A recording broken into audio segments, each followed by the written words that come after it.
All right. Yeah, hello to all of the people.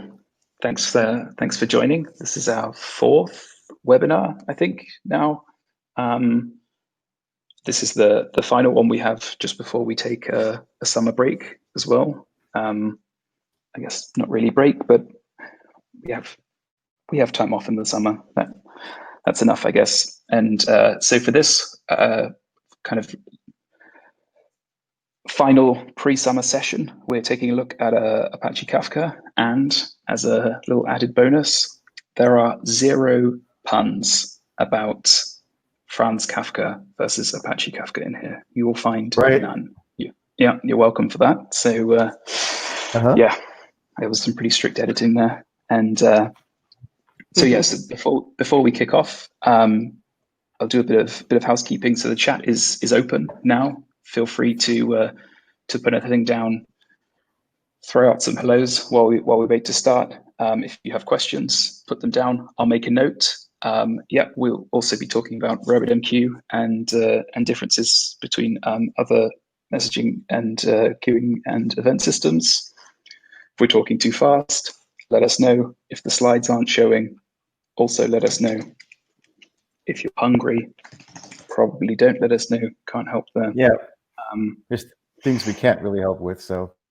Yeah, we have limits. And yeah, so to kind of help us get a feel of how the content is, what your expectations were, and if they've been met, you can also fill out a poll on the side, which is just next to the chat, where you can just give us some feedback on your current experience level with Apache Kafka.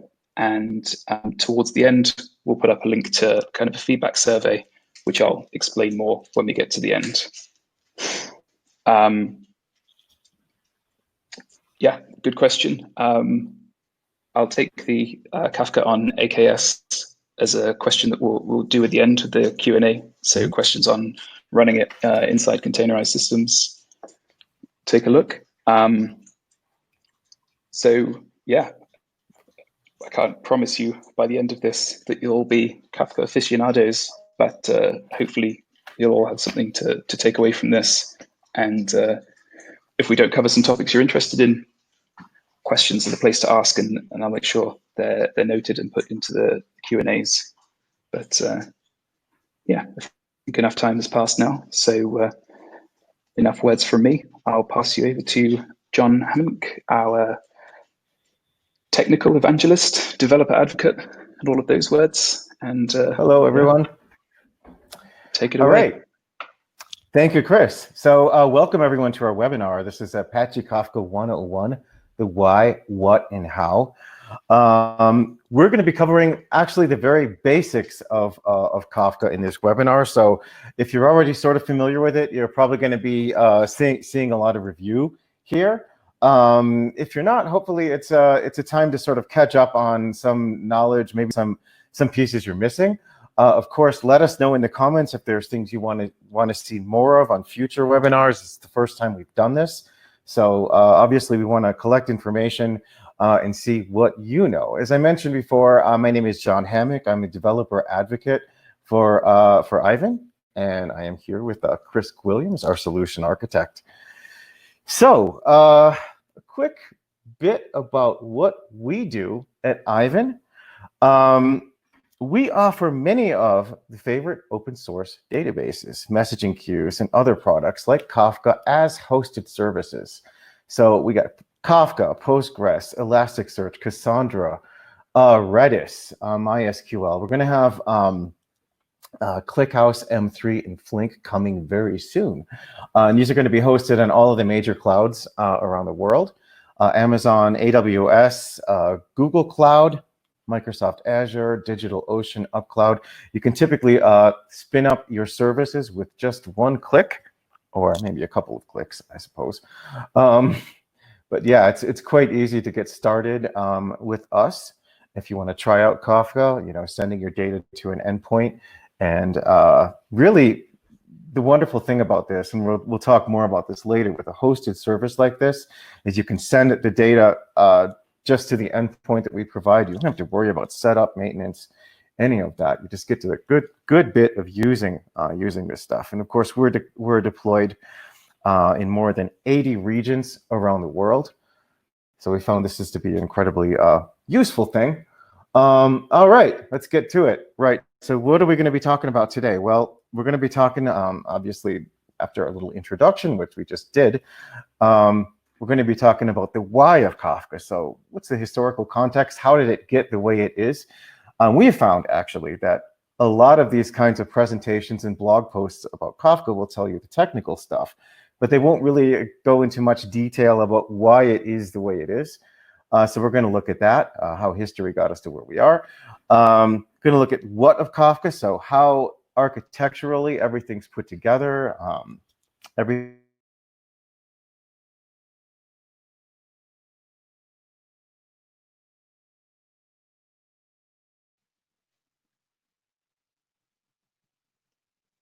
right, let's just wait a few seconds for John to come back. Yeah. Yeah, am I back in the room again? For some reason it kicked me out. Oh, okay. Yep. Yeah, Go ahead. Very, very weird. Okay, yeah, so Webinar Jam has its own little flukes. Just kicked me out, brought me back. Right, and we're going to talk about the how of Apache Kafka. So how does it work to support specific use cases? Right, and at that point, I'm going to hand it over to Chris. He's going to talk to you a little bit about the Kafka ecosystem, some complementary products that work with open source products that work with Apache Kafka. Then we'll have a little demo, and then we'll have our Q&A where you can submit questions. So let me go back to the slides here. And right, so here we have, first off, a bit of history about how Apache Kafka got the way it is. So at some point in the past, there was a need to shift away from basically what you would consider monolithic programs. You can imagine a program that's running on one machine. It takes input and gives a specific output. Sooner or later, you started to have the kind of systems where maybe you have different executables installed on different machines, and you need to be able to pass data between senders and receivers. Eventually, whole systems became built so that they were distributed between kind of different nodes, right? In these cases, you could have data being addressed to a receiving app, which then theoretically would receive it. Upon receiving it, it would process that data and then do something with it, display a result perhaps locally, or pass the result back to a sender. The problem with this kind of a system was that this receiver couldn't really do anything until it received the data that was input. So it was all kind of deterministic, right? Prior to all of this, I mean, system architecture started to go through, you could say, a bit of a two-part evolution. So components in a given architecture might talk directly to each other. Again, one module's input and work was directly dependent on another's output. But as systems became distributed, for example, non-critical events like status updates, logins, and presence, and those sorts of things, along with data about uploads and user activity, also needs to be communicated, right? And when you're suddenly dealing with literally millions of nodes sending these things back and forth, you can imagine the kind of bottlenecks that it creates. If you have all these dependent modules waiting to receive something from a sender, they can't really do anything. And so the system's kind of essentially shuttered until it gets that input from the senders, right? And you also have a complexity issue, right? When you have things that are integrated point to point, your complexity becomes the product of the number of nodes you have in your system. So in the case of millions of systems, you're talking literally a complexity of trillions, right?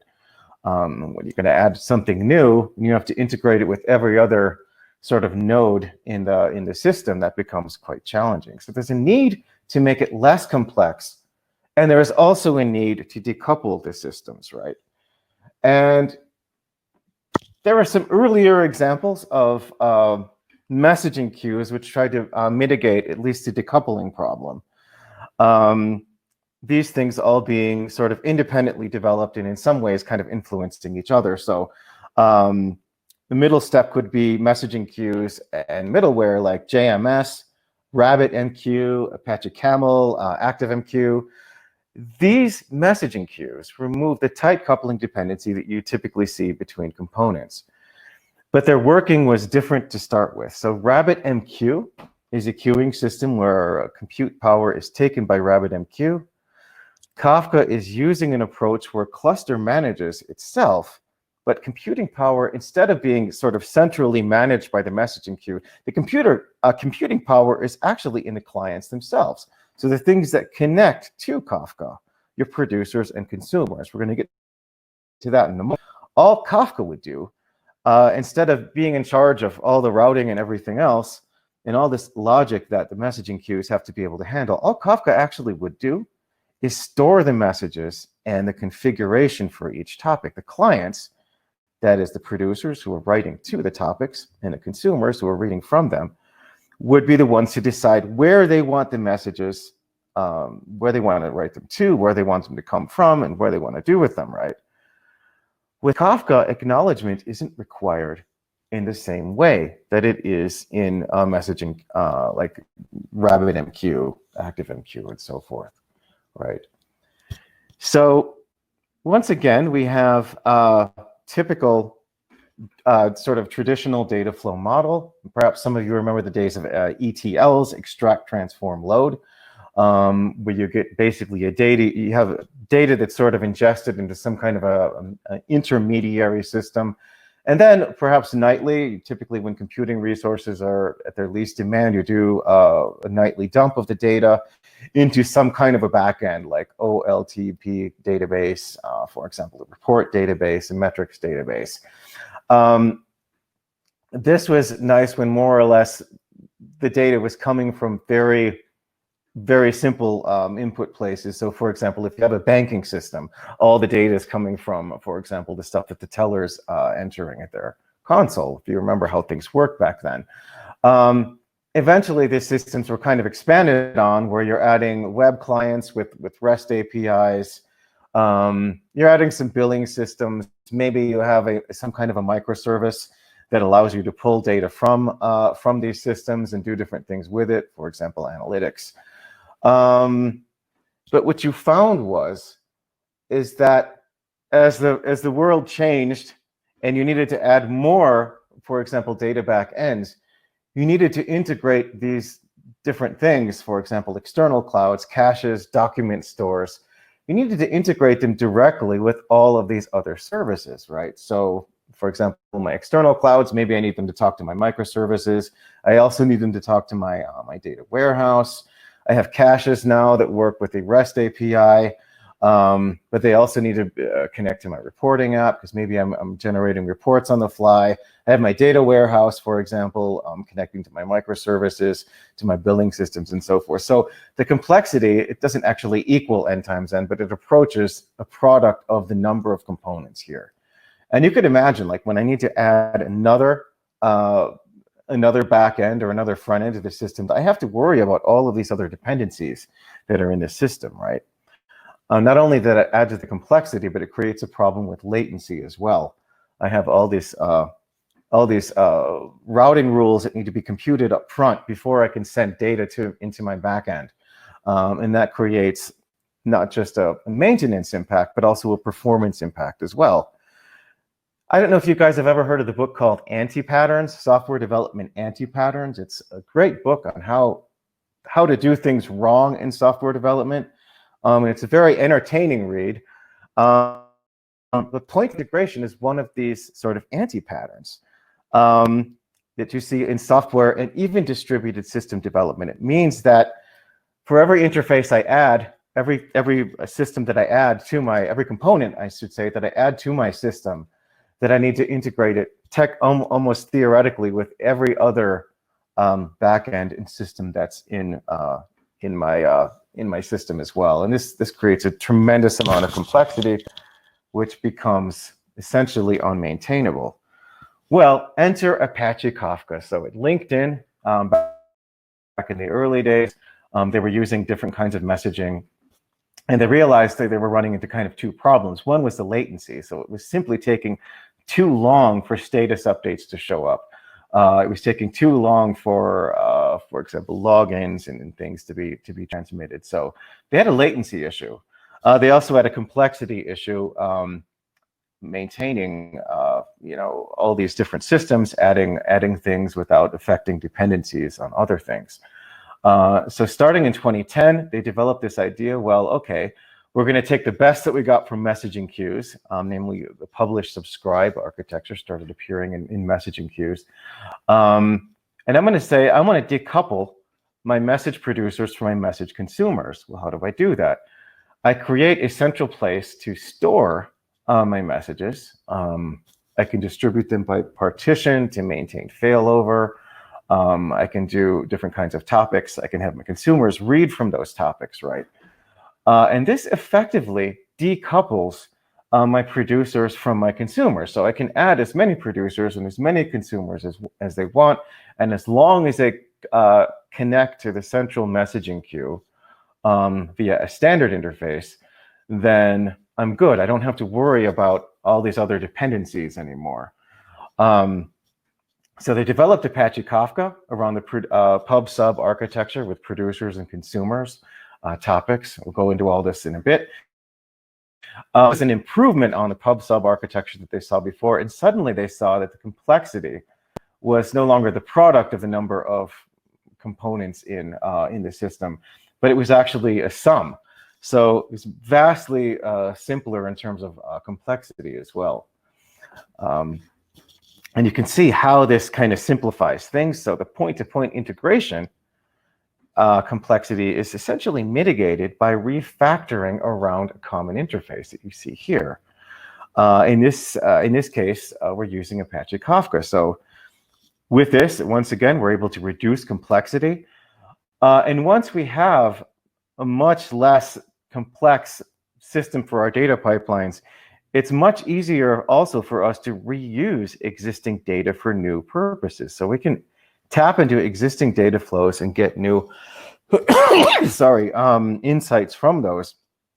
In fact, some of our customers use large Kafka clusters to figure out new use cases for existing data flows.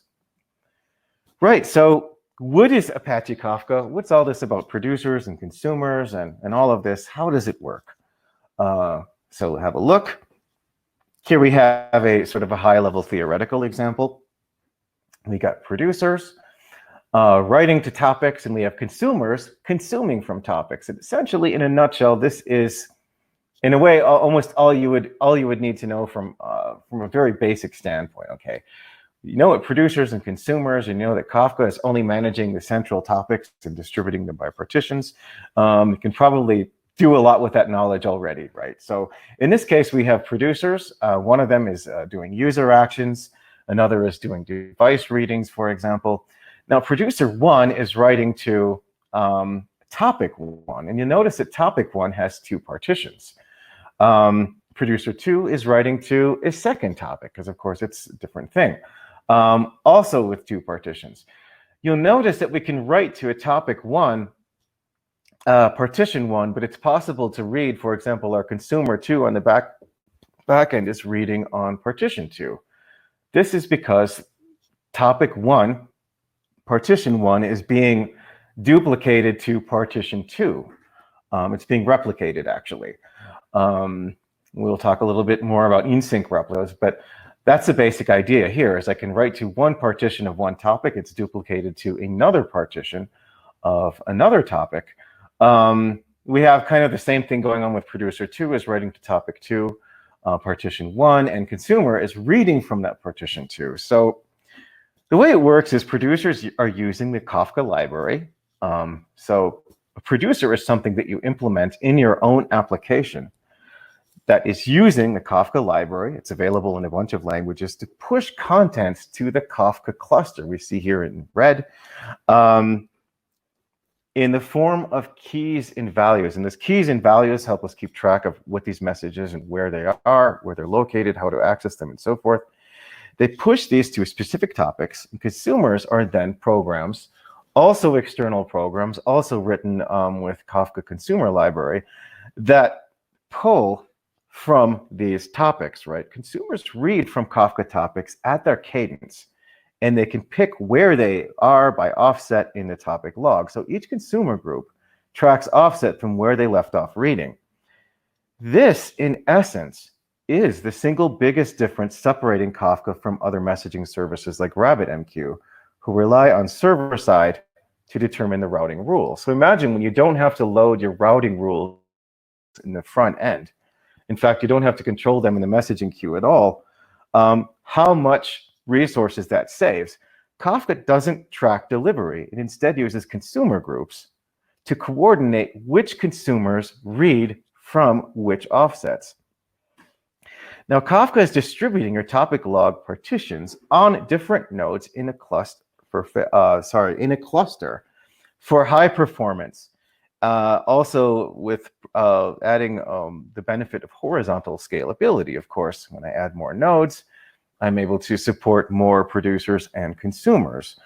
Spreading partition not only aids in writing and reading data quickly, but topic log partitions are Kafka's ways to shard reads and writes to the topic log. Of course, they also provide another thing too, which is failover. The more copies of something I have, the more that partition is replicated, that topic is replicated to other partitions, the less danger I am of losing the information that's being written to that topic if one of those nodes should go down, right? So partitions are needed to have multiple consumers in a consumer group work at the same time. And that's basically, yeah, that's how all of those concepts sort of work together. It's a bit, it's a lot of information for one slide. Don't worry, the next one's even better. So Kafka supports, as we said, supporting replication to enable failover.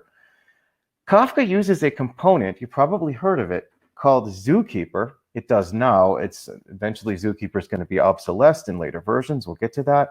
Kafka has been using ZooKeeper to form Kafka brokers into a Kafka cluster. Each node, each machine, or virtual machine in a Kafka cluster is called a Kafka broker. And these topic partitions can be replicated across multiple nodes for failover.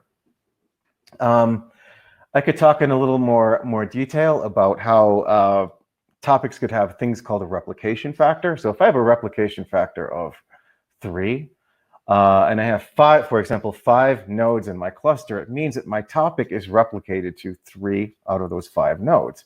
This provides failure so that if one of my controlling nodes goes down, I have another node with an in-sync replica that can simply pull up and continue to serve that data. So literally no time is lost and no data is lost. If you were running, for example, in AWS directly, for example, you'd want to survive an availability zone outage. So for example, if one Kafka broker goes down, then we have, and once again, we have another broker with an ISR in-sync replica, which can serve data. So our cluster, as we said, is made of multiple brokers. Each Kafka broker has a unique ID. Kafka brokers are containing these log partitions distributed across them according to the replication factor.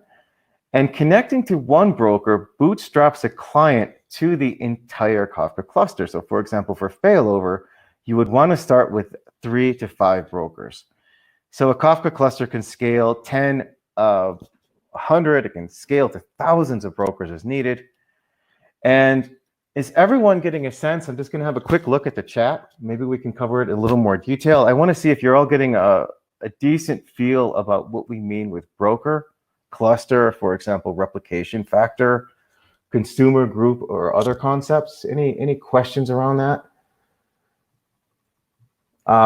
Is it possible, for example, to have multiple instances of consumers reading from the same topic partition for scaling on the consumer side? Yes, it is. It is possible to do this, and that's essentially what consumer groups do. We can elaborate on that a bit more if you like, but that's basically the answer is yes. So I will jump into the next one. You've probably heard of the publish and subscribe pattern for transmitting messages. We have, once again, we have a producer. It is writing to a log. It's an append-only log, so a producer is writing events to the end of a log. And we have a consumer that is reading events from the log at specific offsets, for example. So in this case, we have consumers configured separately to consume from these topics, once again, by offset, which is a record number in the topic. To reinforce a little bit what we discussed earlier, the notion that consumers decide what they will consume removes the complexity of having to configure complicated routing rules up front into the producer. And this is, again, the main difference between Kafka and messaging platforms like RabbitMQ, ActiveMQ, and JMS. Here we have a single producer. Once again, it's writing events to a topic. We have consumer 1 consuming a specific set of events, and consumer 2 is doing the same, right? So how does this work with actual use cases? Okay, let's look at how it works in practice. So here we have an IoT event processing example. We have a home system with cameras, lighting, smoke detectors, window sensors, motion sensors, door locks, door sensors, and so forth. And we have a back end, little consumer thing. You can tell the little turny arrow with the AI analytics back end is obviously consuming these events, and it does different things with them. So an IoT system architecturally typically consists of devices, sensors and actuators we see sticking out of the home on the right side of this. There's some kind of a gateway, and then there's a cloud business logic back end. In this picture, we've got various devices and sensors installed in the home. All of these devices, all of our sensors and actuators, so our cameras, lighting, smoke detection, window sensors, door lock, and so forth, all of these devices are producers. All of these devices are writing telemetry data based on the readings. They're appending it to their own logs, and they're sending it along to an AI analytics back end, which then looks at these events and says, do I need to respond to them in a certain way? In the case of external services, maybe we see, well, is the temperature going up? Is a door being opened, or window being opened during a time? Is there a motion sensor going off when there's not supposed to be anybody there? All of these events must be ingested and processed by the logic back end that needs to be able to sort of do the, for example, k-nearest neighbor or an anomaly detection on these things, and then respond to them rapidly if it detects something. For some of these events, certainly probably for many of them, latency is absolutely critical. So a user doesn't want to have to wait for several seconds or minutes for their lights to turn on, for example, after they flip a switch. They don't want to wait for several seconds or even minutes to respond to, for example, a potential break-in by alerting, for example, the authorities. So we're looking at latency requirements, SLAs of less than a second end-to-end on these kinds of systems. So in this image, our AI analytics backend has consumers pulling from these append-only topics that are written by the producers.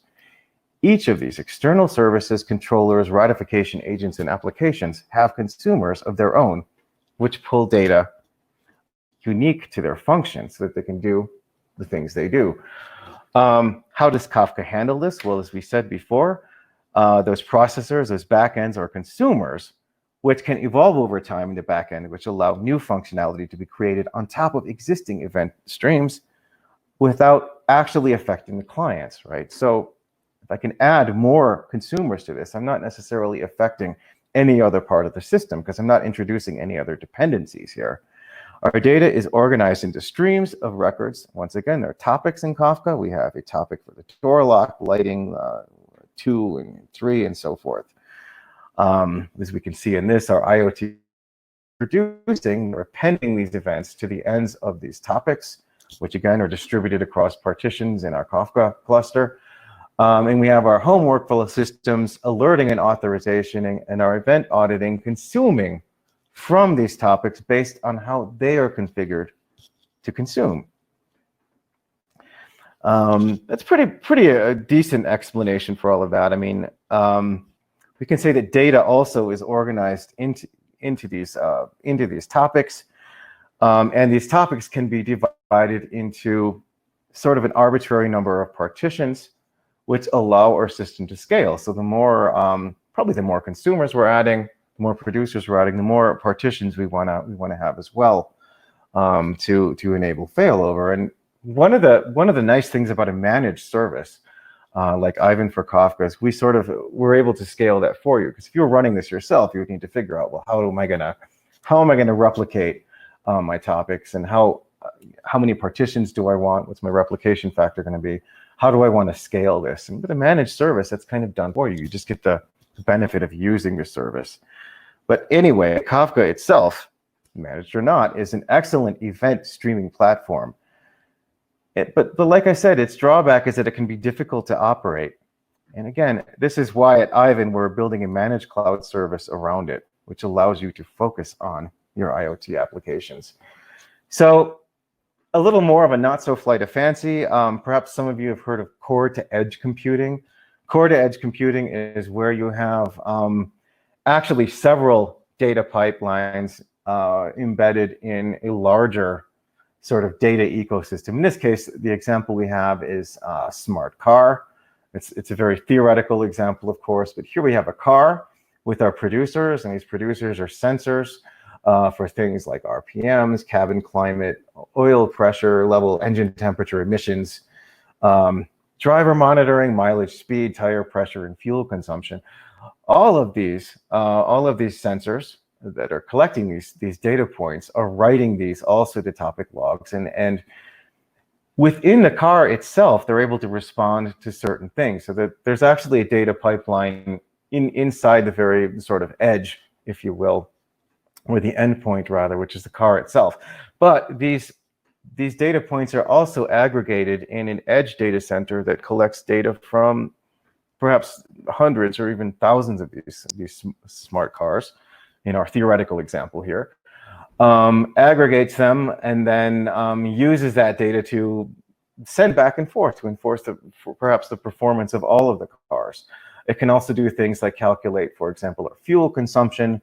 We can do aggregate analytics, as we see shown here, and a range of other things. We can add other consumers to that all the time. And then we have also a core data center, which itself is a consumer, or perhaps a consumer group, that's pulling data from all of these edge data centers in aggregate and doing its own thing, perhaps calculating metrics and analytics for the entire ecosystem. And that's kind of much of what's happening here is happening in near real time. All right, so these things are all happening very quickly. So obviously we've evolved a very long way from the day of daily data dumps into backend systems. Core to endpoint analytics, I call them core to endpoint. This is a pretty kind of good example of how something like Kafka might work in a bigger system. And with that, I'm going to hand it over to my co-host, Chris Williams, who's going to talk us through the advantages of managed Kafka and give us a demo. Cool, thanks. So John will be monitoring the chat now and answering your questions or adding them to the Q&A session at the end. And yeah, I'll take over. So yeah, John has done a great job at introducing Apache Kafka and its various benefits. One of the primary ones, especially when we're covering differences, as a few of you have asked, between Kafka and things like RabbitMQ, is that Kafka is really just designed to be the medium for the messages. Your producers and consumers, or other parts of your Kafka ecosystem, are the ones that are handling the logic. So doing things like stream processing, or handling things going to your data warehouse or BI systems and things like this.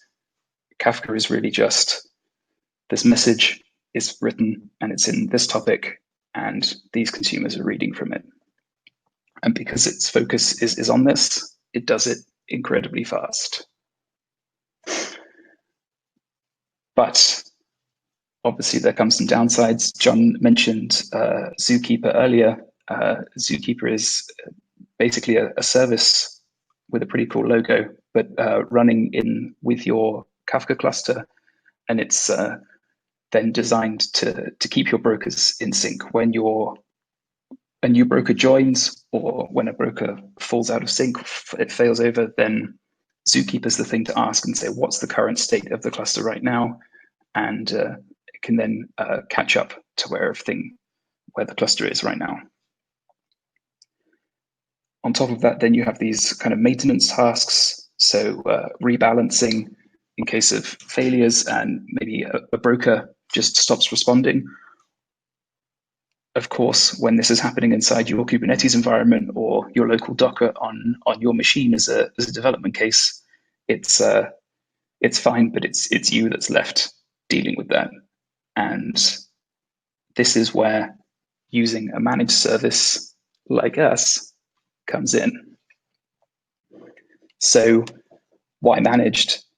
This is a question that's already been asked in the chat, and it's definitely a valid question, especially when your needs are for a large number of nodes. You're going to be paying a significant amount of dollars per month. So you want to make sure the money's in the right place. And peace of mind, I think, is the biggest one. Your development team, your DevOps team, you want to spend time working on your product. You don't want to have to build up a bunch of in-house knowledge on this new system that is quite difficult to maintain and get under control. You want to fire your content, forget, and then have it in the endpoints that you've selected, like your Postgres database or wherever else.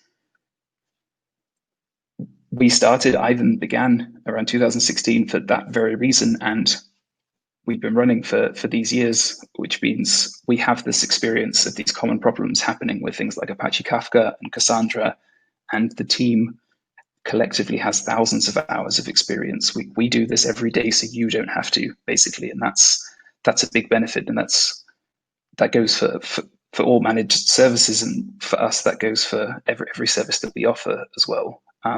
We offer things like zero downtime upgrades, migration between clouds, no vendor lock-in. We're very focused on open source, which we'll cover in a second. So there are a lot of benefits that you spend your time focusing on your product, your development, keeping your business running, and we focus on keeping your infrastructure running. But Kafka's not the only thing that's part of this. As we've seen, one of the questions about Azure HD Insight, that Kafka is a piece in the pipeline. There's a lot more that comes with it. Kafka Connect will cover Schema Registry and our Karapace, and then we'll have a look at data streaming based on needs.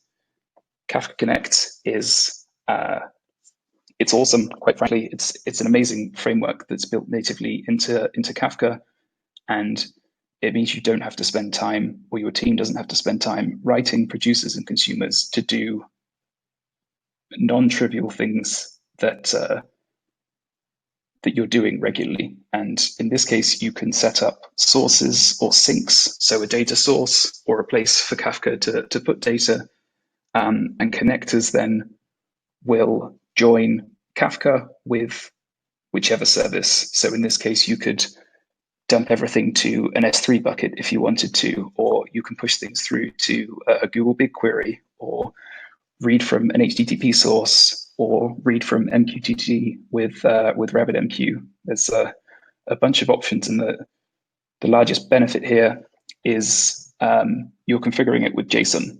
It's you set up your Kafka, and you run Kafka Connect alongside, and that's it. Specify the connector you want to use, the MQTT or BigQuery, configure it, and you're good to go. Tasks will start running, and then you can get reporting based on the health of each of your connectors. Schema Registry is a cool way of making sure that you can validate the content that's going through your topics. You can set a schema for both your keys and values, and then basically they will be validated as they're pushed to Kafka and then checked when they're consumed. As your schema evolves, then you can also set kind of compatibilities to say this can't change until when these things aren't valid. So you're making sure that you're not just making a new change to the schema such that everything else, every consumer before, will now fail. Different formats as well. Avro is typically the most popular, but JSON and protobuf are there as well. And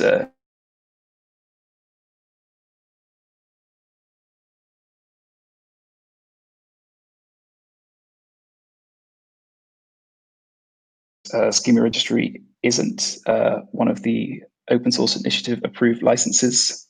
So other companies, us being one of them, but Instacluster and these things as well, are then unable to offer the latest versions of Schema Registry.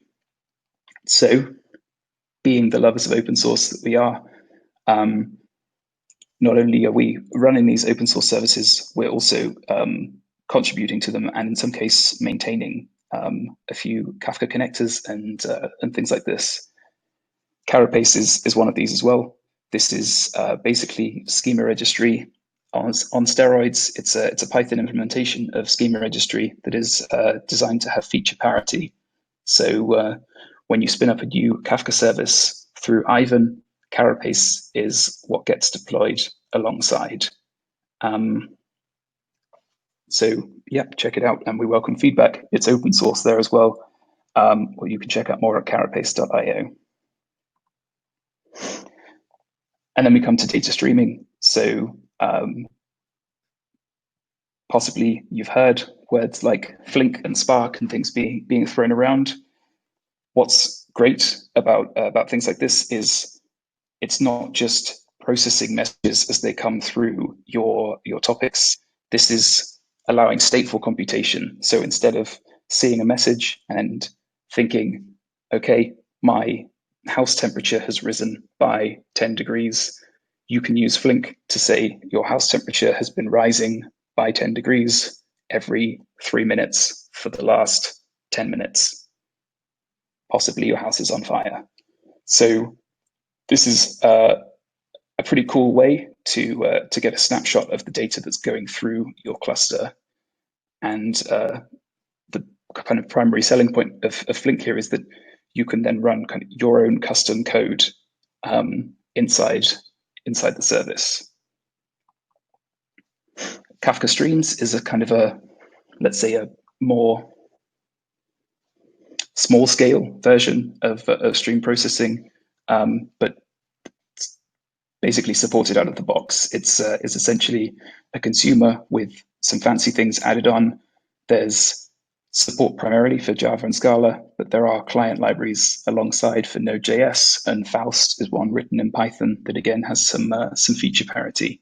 It's quite easy to set up, and when you don't need to run a full Flink service or similar, then it's pretty nice for small scale data. All right, let's try a demo and see what happens. I'll try and keep this brief so we can handle the Q&A stuff as well. However, this link here does provide the code and the slides, and at the end of these slides is a video I recorded this morning, just in case everything screws up. So I'm going to switch to the chat and turn screen share on. And if you let me know in the chat if you suddenly see Webinar Jam infinitely copying itself. As soon as you can, I'll switch over to the demo.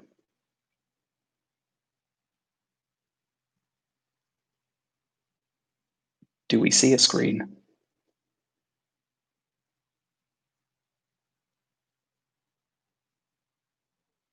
Yeah, we do. Cool. Okay.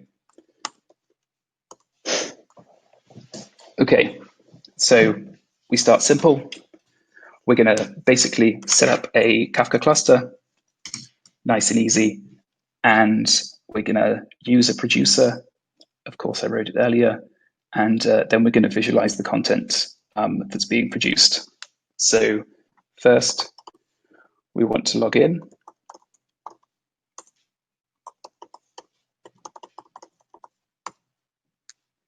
Here, and switch to a test. So this is the Ivan web console, and here we create a new service. We will select Kafka version 2.5, choose your favorite cloud. We'll go with Finland because we're based there.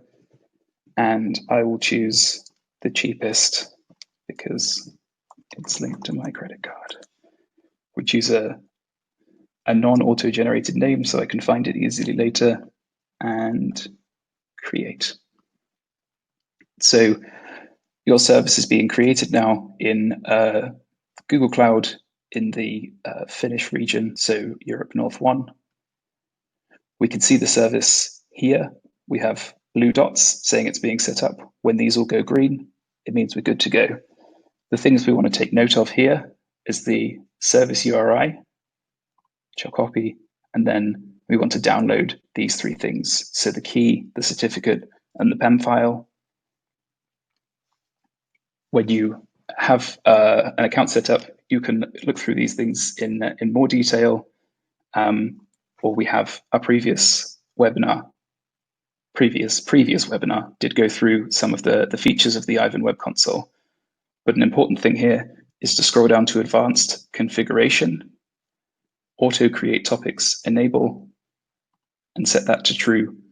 And this means when our producer starts pushing to a topic, if that topic doesn't exist, it will be automatically created. That's maybe not suitable in all environments, but for kind of a dev testing environment, this is quite useful to have. So we save this. Great, good to go. Okay.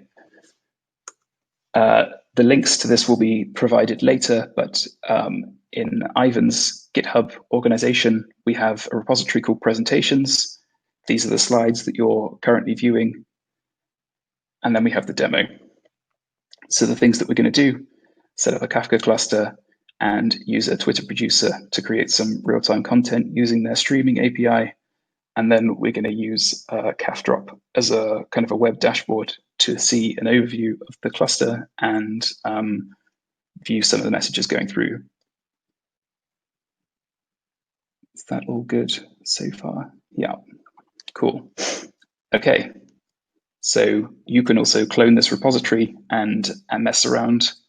I don't recommend doing it now because there are some annoying things you have to do in the meantime. But of course, here's one I made earlier.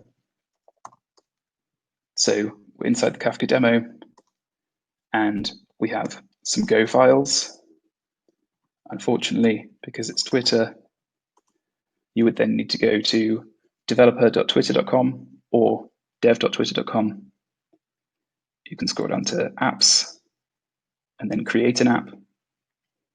And here, of course, is one I made earlier. Go to keys and tokens, and hopefully you can see this and it's clear enough. But in the repository, you have a sample config file.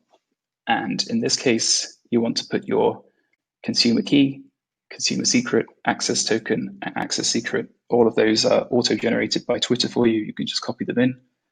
And here is where we would put our service URI, the path to our ca.pem file, and service.key, service.cert would go here.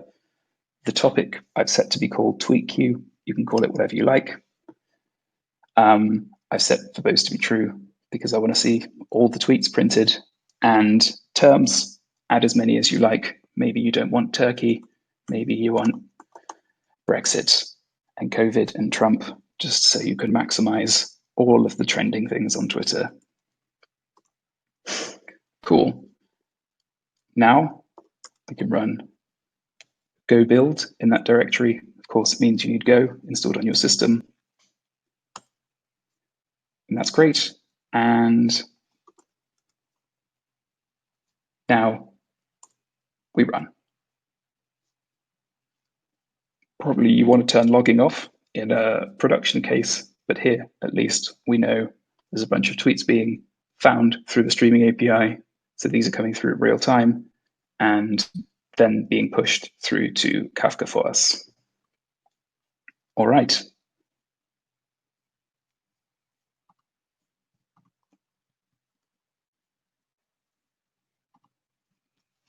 So here, let's see our Kafka service. We can then scroll through to topics, and then we see our tweet queue is here.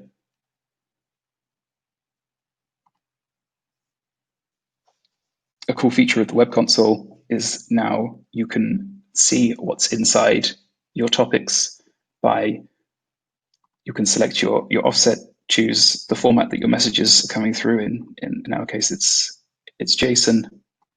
Say we want an offset of 1, cool. And then we can fetch for testing. You could also produce to that topic as well. So let's let that run. That's probably enough tweets, let's be honest. Okay. So we have a Kafka cluster running. We have a Twitter producer. Now there's a help article we published a few weeks ago of using Kafdrop with Ivan Kafka. Kafdrop is provided as a Docker image, or you can install it yourself, but it's nice and easy through Docker. And in the demo folder, we have a Kafdrop folder. There's some instructions in the help article on how to generate your key store and your trust store using OpenSSL and KeyTool. Once that's done, then the run bash script will set up your Kafdrop container, connect to your Kafka cluster, and hopefully it will run. So we expose it on port 9000. So, oh, good sign.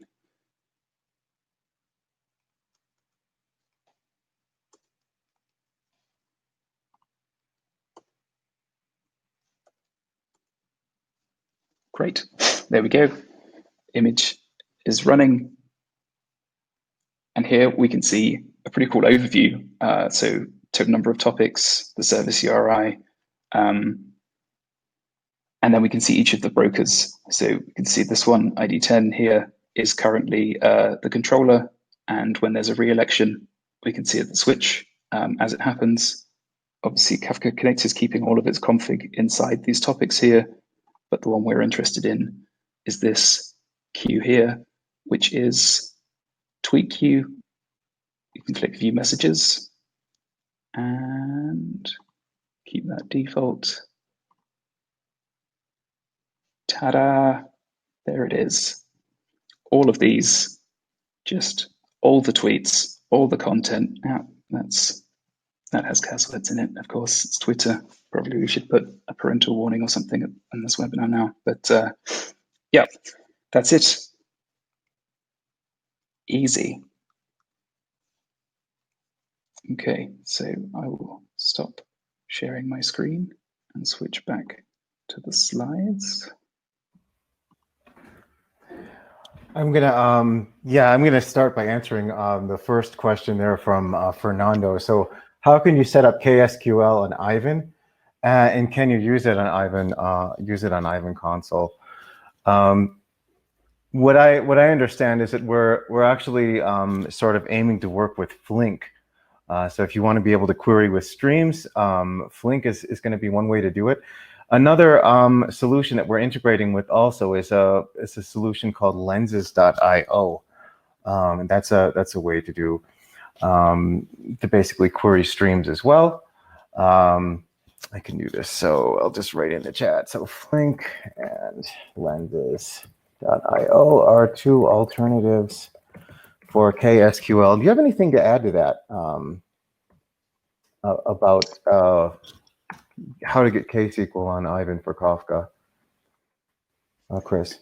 No, that's good. Yeah, it's worth checking out. The lenses, they have an open source Avro SQL project on GitHub. Right. That's worth taking a look at.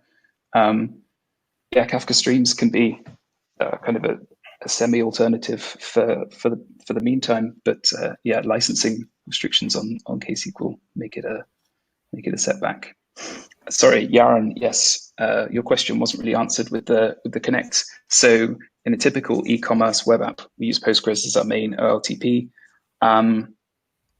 So it kind of depends on what you're using Postgres for. If it's your primary data store, then pushing to Kafka and then to Postgres is what makes sense when you have a number of different connections, or let's say a high throughput. So in most normal cases, let's say that you push to Kafka and then be pushing on to Postgres and whichever other services that you would want.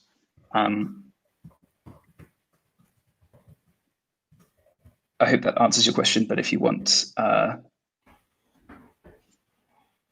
more information, then drop us an email, webinars@ivan.io. Yes, the recording will be available. The demo was recorded as well. For those that still have a bit of time, we had a few other questions.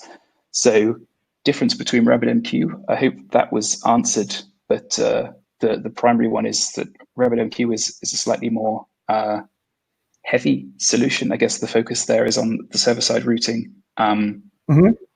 It's Kafka is designed for more kind of high availability, with the focus being on all of the routing to be determined by the consumers. Yes, that is really that is really the main difference. So whereas RabbitMQ kind of front loads the routing, it needs to determine where things are being routed, and Kafka is completely agnostic to that. So the consumers, which are actually not part of Kafka at all, but they're part of your application that's using the consumer library from Kafka, that is where the routing is going to be decided. So in a sense, Kafka is completely agnostic and doesn't care about the routing at all. It simply stores logs and you consume from them. Yeah. So another question was the difference between this and NATS, and I'm only partially aware of NATS as a project, but so I guess the main thing to note is maturity is a big difference. Kafka is quite mature in comparison to some of the more recent solutions, but I do know it was rewritten in Go from Ruby recently, so it has become a bit more powerful with NATS. But I think its biggest differences are probably a use cases, that it's not persistent, and replication isn't there. Your queues are split between nodes, so if your node goes down in NATS, then you lose all the messages that are in that queue. And basically, one of Kafka's primary designs is that it doesn't do that you have this replication across nodes. So yeah, I hope that answers the question as well. And to get on to, where was this other question? With Adamos. So the difference between Azure and MSK, which is probably the last question we'll have time for, but I'll try and make it brief. Azure's HD Insight offering, I guess the primary difference is it's not just Kafka. This is really kind of the whole Apache open source offering. It's very much geared towards a machine learning use case, which is great. And it's also great that Microsoft has kind of fully embraced this open source platform within Azure. So we/I are huge fans of this. but not every Kafka use case requires things like Spark, Hadoop, and HBase and those things. And not every Kafka use case is a machine learning use case. So that's where HD Insight differs. And to get onto MSK, which is the offering from AWS. So, of course, we have to say we are big fans of AWS. We're recently listed on their marketplace. It's great that they are offering their own Kafka option native to the provider, but there are some differences. It has become a more mature platform since it launched. So some of these features probably are upcoming. Things like zero downtime upgrades, zero downtime in their plans is not available. We do have it right now, so that's a plus. We offer things like Kafka Connect alongside, but a big difference is performance. That we use the local SSD storage on the nodes, whereas MSK is using the network storage on EBS. So yeah, it's a bit of a plus for us. And of course, if you don't want to host in AWS, then that's not an option with MSK, and with us, you know it is. Okay, so yeah, a massive thanks to everyone that joined today, as well as Thanks so joining much all for of the other coming. webinars. Yeah, thanks to John for the presentation. It's great. Let me put up Thank you, Chris. a link. We have a link to the feedback survey here.